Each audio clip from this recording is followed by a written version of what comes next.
Hi, I'm Katya Chizhaeva. I live in New Orleans. I'm an acupuncturist, and this is my new morning routine where I have my coffee and we talk about Chinese medicine theory and specifically about the lung. And so yesterday I started this project and I started with just going over the pathway, internal and external pathway of the lung channel. Um, and today I found a few cool books that I'm inspired by, and I thought I'd share some overall general information about the lung organ structure and also thoughts about the lung from the Chinese medicine perspective. So um, let's see. I wanted to go over and show a picture um, of the lung channel, um, just the overall channel pathway.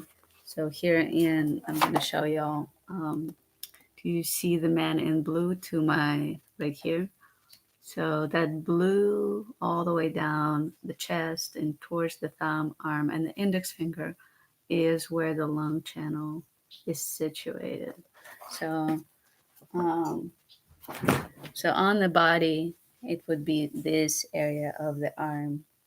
And there's a few different pathways internally. And then so it comes out from the stomach region, goes through the large intestine, then the stomach, the lung organ descends into the heart, actually. And then also the chi of the lung rises up to the nose and the mouth. And we'll go over it in just a second, a little bit more. And then it goes down the arm and into the index and the thumb. So, um, so a lot of the language that Chinese medicine theory, or in general, uses, because it's an old tradition of medicine. Um, it's dated 2000. The earliest writings of that theory are dated from 2000 years ago. So they have described things that are incredible, like fascial planes and the fascial pathways in the body, but they did not have the way to know about it. So this is an incredible kind of phenomenon. They were able to describe physics and how things work on the extremely micro level within the body. So, but moving on, so because I feel like many people who'd watch it probably um, would need way more um, breakdown between the Western language and the Chinese philosophy, medical theory language. So we'll just go little by little. Um, and I was just gonna kind of read from and refer to a few different books that I really like, and then we'll go back to this whole situation into more practical knowledge that people might find useful right now. But I also thought that um, overall general understanding is also very useful. And so um, here we go, the inspiring organ, right? So, so the lung um, has to do with breath. So, in the center of our life is breath, and the rhythm of the breath sets the pace for our day. So, the slow rhythm at night and gently stirring in the morning, and a little bit more of a frenzy when we're in a hurry, and the calm and relaxed as we drink morning coffee. Uh, so this is one thing to just check in, that the lungs is an organ that has to do with the pace. Uh, of our life. Um, so, and it's no coincidence that the breathing is used in connection to the higher aspects of life. So, what I mean by that is in many traditions, not just Chinese, but Indian, Slavic, and Native American, and many European traditions and African, so all across the world, the the spiritual life is intimately linked with the breath and hence the lungs. So uh, in Latin, the root of the word spirar is to breathe, and in connection between spirit and lungs runs throughout Latin-based languages. Um, so, because it's considered the highest organ in Chinese medicine, the brain is not an organ. Um, so, the lungs is positioned at the highest level, higher than the heart, and it deals with the most rarefied of substances, which is air. So, uh, air is considered one of those substances that does not have weight, and and it has a huge importance to um, spiritual importance as well as importance to our life. Without air, we can't breathe, and yet it's considered ephemeral. And the Western medicine doesn't place as much importance on it unless right now uh, there is um, extreme, unless there is an emergency in breathing. So, um, but as we know, people who are uninspired just feel depressed and feel dull and unmotivated. People who are inspired seek movement and meaning and purpose and in their lives. And so, and also they try to kind of grasp for overall perspective uh, in the world. So there is a certain connection in regards to breath and in regards to seeking purpose and seeking perspective um, in the life in general. Um, so, as well as when we think about spirit, we think about the spirit rising. So, um, just like the lung chi, and just like in physics, when something is under pressure, the air rises, and the lungs is one big bag that does not have an opening downwards, so it only can come up. So the air can only come out. So that's why they say that the chi of the lung rises. It's because it's pressured and designed that way. So in correlation to the spirit, where so the Chinese uh, theory describes the spirit residing in the lung. So, uh, and so, um, and it's in the lung, there's air and the substance that rises. And so, um, that's, um, that's one link to, to this whole complex of organ system. Um, let's see. So the most important physiological function of the lung is to perform uh, to exchange carbon dioxide for oxygen. And then what happens if the lung collapses or shrinks? It shrinks into a ball the size of a fist. Yet, if you stretch the lung, the surface of the lung would cover a tennis court. So the numbers are, it becomes so thin, uh, the tissue of the lung is so thin that it's 120 and 200, one of 200ths of thickness of paper, or 500 nanometers thick. So, so this particular person that I'm looking at the book that I really like, he describes the lung, and also it correlates to the Chinese theory. So in essence, lung is an upside down tree. So um, it not only so again, nature uses form as function. So not only it looks like a tree, it acts like a tree. So the lung as an upside down tree that kind of is submerged into the pool of blood rather than in the pool of air as the trees are.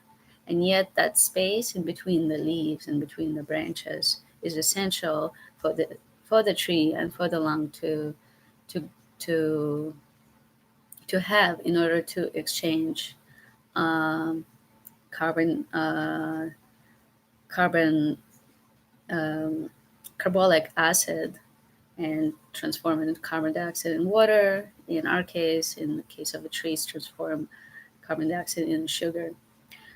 So they're very similar. And what does that mean when we approach trees? And mm, I think that for me, I always get inspired when I hear this um, information because it just um, it just makes me aware that we are incredibly connected to the world in ways that so many of us in ways that we are taught to kind of disregard. Um, and so yeah, I'll leave it at that for now. Um, so uh, so the functionality of how the tree is created um, is similar to the lung. So so if in the leaf sunlight drives the process in the body, it's the spirit, because because and by the spirit I mean the air, and also as well as spiritual quality of breathing and being at peace uh, in your mind body, um, or being in presence. um, so um, let's see. So I really like this description. The blood is gently waved from the right side of the heart to the left, at first starting as a river, but then resembling more of a delta. It starts at the pulmonary artery, and then it branches incessantly until its tributaries are no wider than a single red cell. At this point, they summon the alveoli leaves, and the process of cleaning and re energizing the blood is done. Carbolic acid bubbles up as the carbon dioxide is expelled. The hemoglobin molecules greedily grab oxygen, the blood turns from blue to red and becomes energized. The delta then starts reforming into a river again. The capillaries merge and form into veins. The veins form into pulmonary vein and then drain into the left side of the heart. So there is a connection that the lung has to the heart, and it's obvious connection. The lung drains into the heart, and then and their flow of the blood, the oxygenated blood into the heart, is total. So the heart does not share that particular flow with any other organ. So the total mass of the blood going in and out of the lung heart relationship of lung heart connection in the body. Um, so that's another function of the blood. I just want to say uh,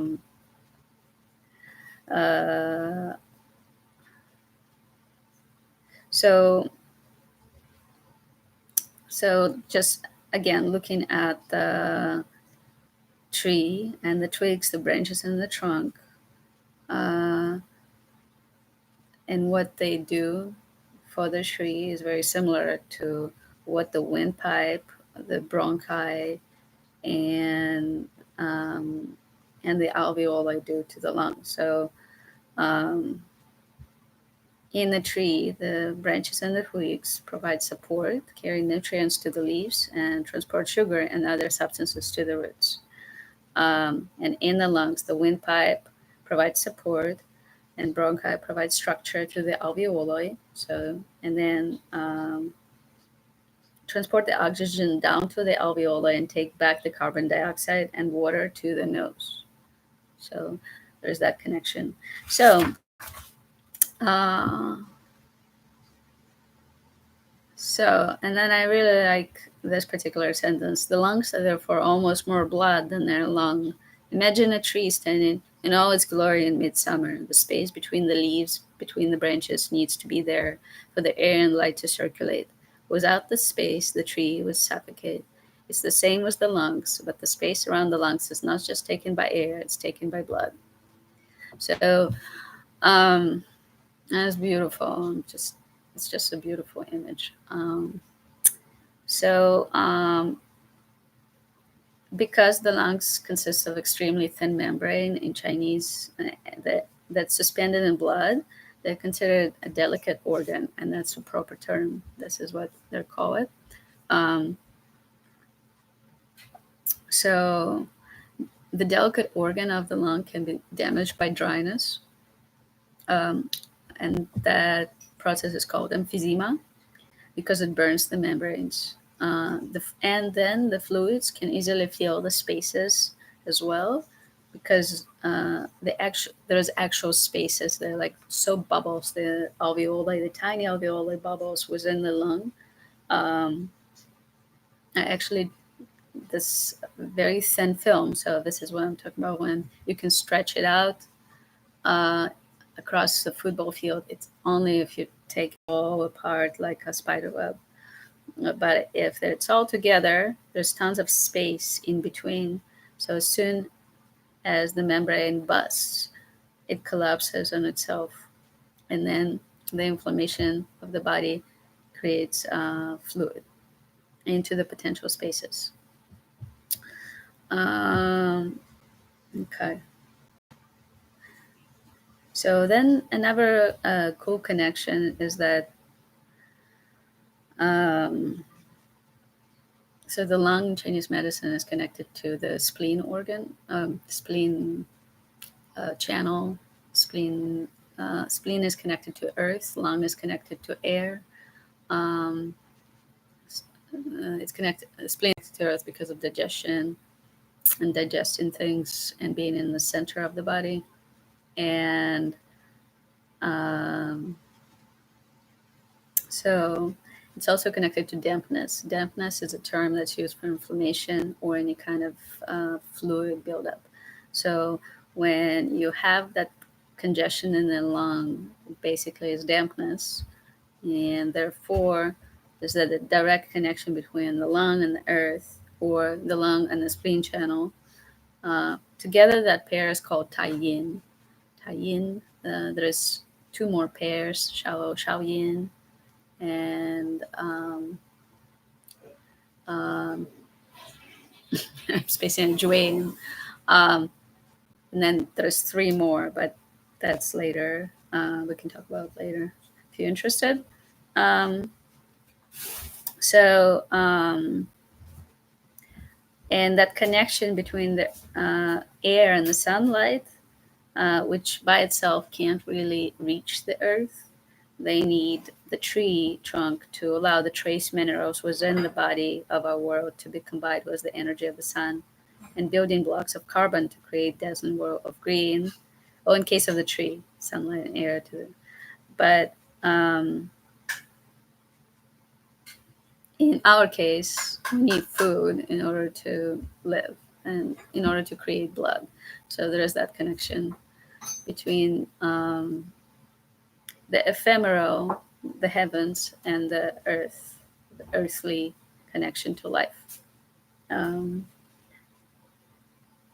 so the sunlight that drives the process equates to the spiritual aspect of our life. Of course, we all know what happens when we live without sunlight. We all get depressed and lack vitamin D. Um, but we also kind of lose spirit, lose faith, and it doesn't feel good. Um, so, and this person that I'm looking at their book, just to say that it's Spark of the Machine, or the Spark in the Machine, and it's written by Dr. Daniel Kuhn, who's a surgeon as well as licensed acupuncturist. So he just makes a little point about faith and the connection of the spirit and our feelings of truth, or um, feelings of right and wrong, and just in general, saying that you can't prove it, you can't prove the feeling, but it definitely we possess that innate ability to um, connect to the spiritual self.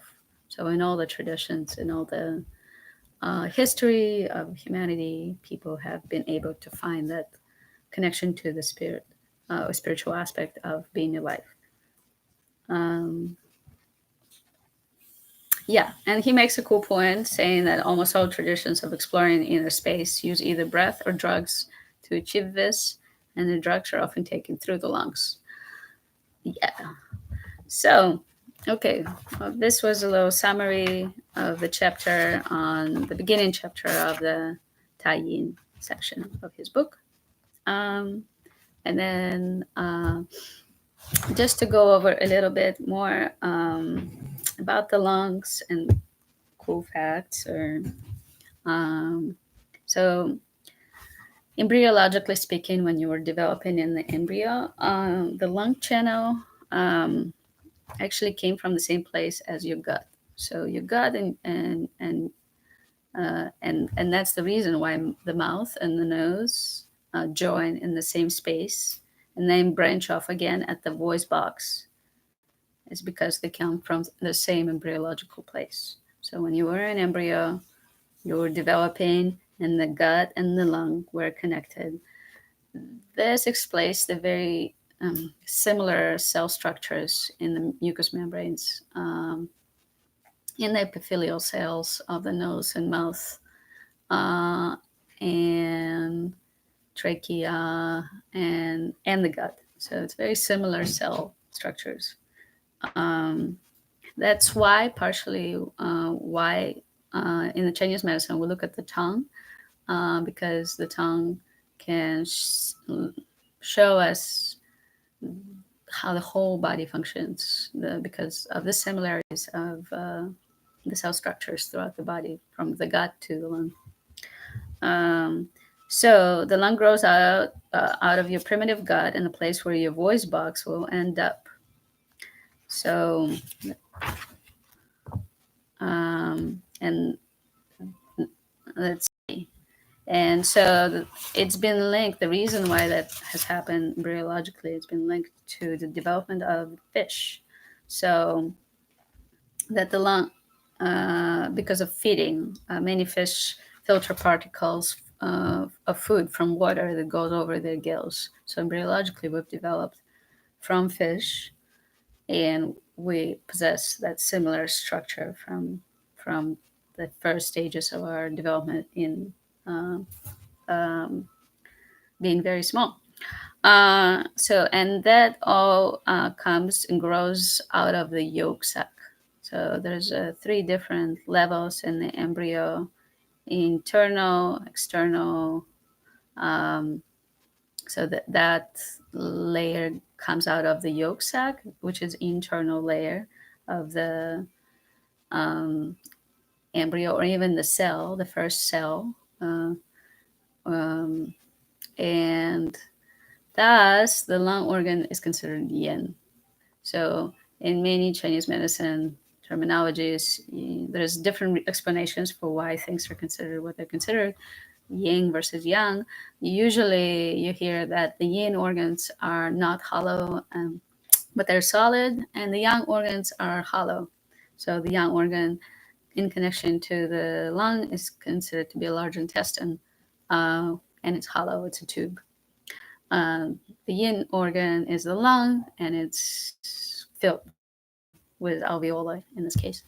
So, but the other explanation is that it actually emerged from the internal yolk sac of the um, in the beginning, in the very beginning of the cell structure, and then the cells divided, and then they start forming an embryo, and there's still the external and internal part of the embryo, and the internal part is attached to the wall or the placenta, so of the mother, and so it's an internal part of the structure. Um, okay. So the other thing that worth mentioning is that grief affects the lungs because grief is about loss, and so because the lungs delicately hold on to the spiritual aspects of our existence, loss reminds us of impermanence of life and our struggle to cope with this. Um, so I'm gonna leave it at that in terms of uh, that little tidbit, but there's a big so any emotion of sadness or grief are connected to the lung and the breath, and by regulating the breath and working with the breath in different ways through different technologies that people have come up with, whether it's yoga or somatics or meditation or dance or sports or running or anything else, we clear out the sadness and stir up the spirit. Um, According to the Chinese, uh, again, philosophy about where emotions are stored. So different emotions are stored in different organs, according the to to this particular theory of five elements. Um, so I feel like I'm going off on. I can continue with all these connections tomorrow, uh, but to go over quickly points. I don't know how much. Uh, I'm already like past my limit. Um, so very quickly, um, let's see. So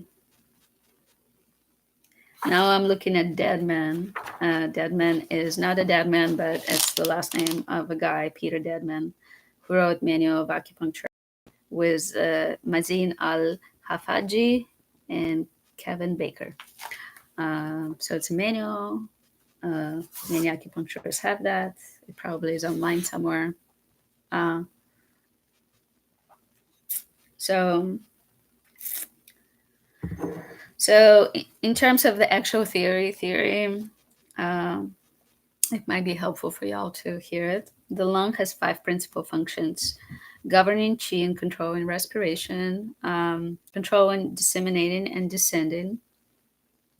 That is probably connected to the oxygenation of the blood going through into the heart and then going into the tributaries and estuaries all the way to the last capillary, the tips of our fingers, tips of our toes, and going back up again. So disseminating and descending, regulating the water passages. So there's connection of the lung to fluids. We talked about as well as to the kidney system, and blood pressure as well is regulated. Angiotensin is a hormone.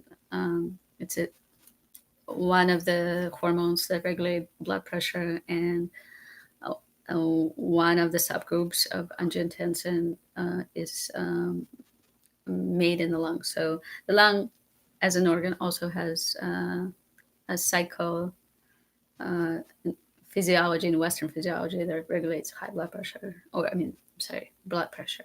There's also a connection to thyroid and the lung that I'll talk tomorrow about.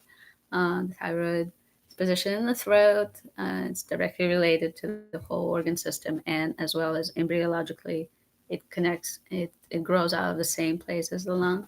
It looks very similar in shape, and even functions very similarly on the micro level. There's a cat, sorry, on the table. So, anyway, regulating the water passages, controlling the skin and body hair. So the lung organ is connected to the skin. So oftentimes, some people have eczema, things like that. So chronic issues of dryness, they have chronic issues of dryness in the gut as well as the lung system, according to Chinese medicine. Um, okay, and then opening, and the lung opens in the nose, because embryologically, the nose and the mouth all originate from the voice box, and as well as the gut and the lung. They all were in the same place, and once they grew out, there's still this connective tissue. It's very, very thin, or perhaps it's even like this faint trace, but it still exists. So there's this connections. Um, Again, how they knew about it 2,000 years ago, I have no idea. I think through deep meditation, and who knows what. But they have described, the Chinese have described, the Chinese people years and years and years ago described the functions of the organs to the micro levels, or organs and tissues and structures. So it's incredible. It's an incredible puzzle, um, that they were able to describe. Um, so the book says it's by virtue of those functions as well as the channel pathways discussed above that many of the actions and indications of the points of the lung channel can be explained. This can be summarized as treating rebellion of lung qi manifesting as respiratory disorders such as coughing, dyspnea, wheezing, asthma, and shortness of breath. So by rebellion of lung qi, they just mean the qi is rebelling, it doesn't want to go, um, it doesn't function normally, so the lung is out of the normal state of function.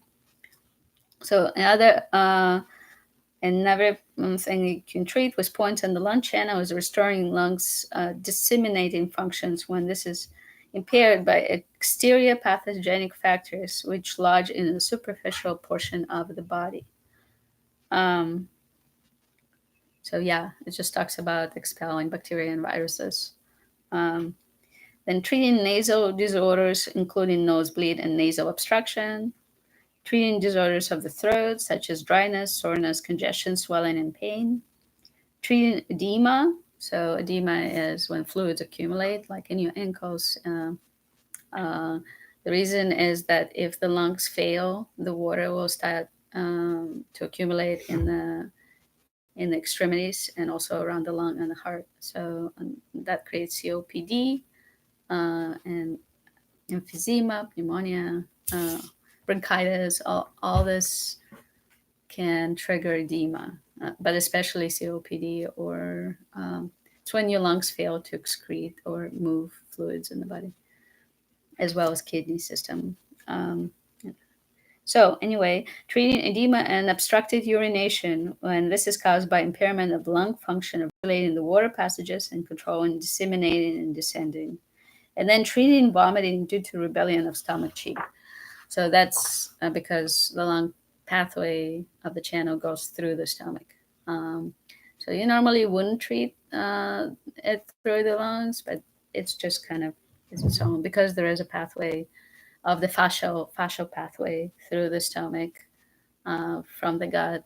There is a connection of the qi being regulated, probably because of the breath, uh, lifting and descending the diaphragm and having a connection to the regulation of the pressure within the middle cavity of the body. Um, okay, so as we talked about large intestine 1, which is located right here, under your clavicle and the triangular fossa. If you lift your hand, um, uh, so let's see, on the lateral aspect of the chest in the first intercostal space,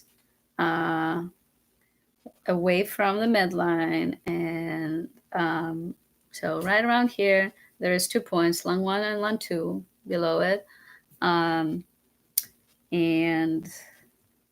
Its action is to disseminate and descend lung qi and alleviate cough and wheezing, and then transform phlegm, clear it, and regulate the water passages, and then descend the stomach qi. So the indications for this point is cough, coughing, turbid phlegm. They have this old names for things. So coughing, basically yellow snot, and yellow and green phlegm. Coughing, blood and pus. Dyspnea, so difficulties breathing, wheezing, asthma, fullness of the chest pain, breathing with raised shoulders, depression of the chest, and difficulty in breathing, and diminished chi with inability to lie down or diminished potential for breath.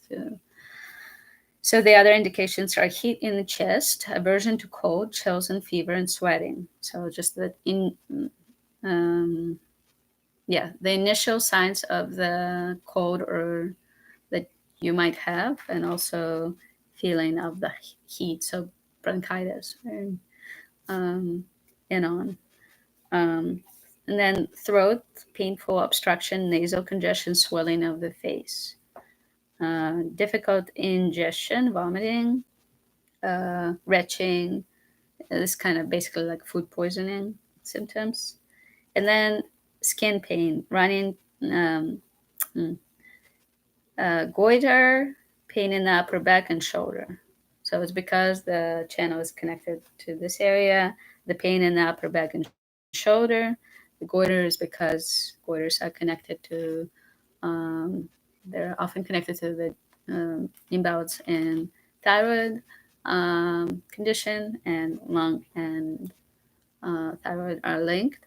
And then the skin pain is because, this area of the skin, as well as the connection of the lung to the skin. So things like shingles or um, uh, hives or itchy skin can be treated through the lung channel.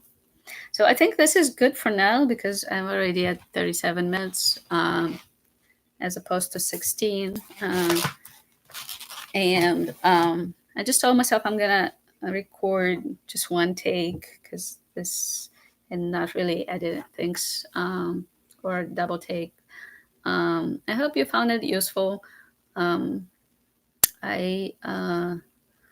I'm going to do it every day, so post a video every day. I think that you find that just like how I function, I have many interests in life, and therefore the information synthesis that interests me is also kind of presented in this way.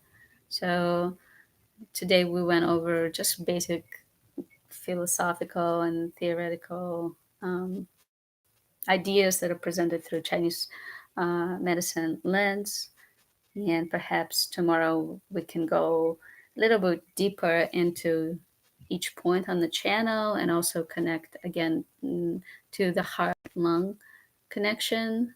Um, and yeah, if you have any questions or um, suggestions, you can just PM me on Facebook. I'm Katya Chizhaeva, and I can answer your questions. Um, and I just want to finish with a few moments of silence for the people who have been affected by coronavirus, and just taking a deep breath.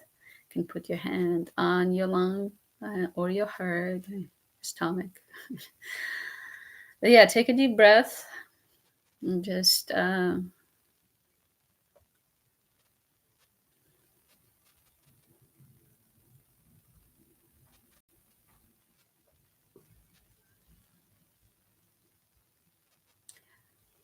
and I hope you all have a beautiful day, and will feel you will find moments to just kind of center and um, calm your system down using breath, and connect to the things that um, bring you peace. And yeah, thank you. Thanks for listening and taking your time. Bye for now.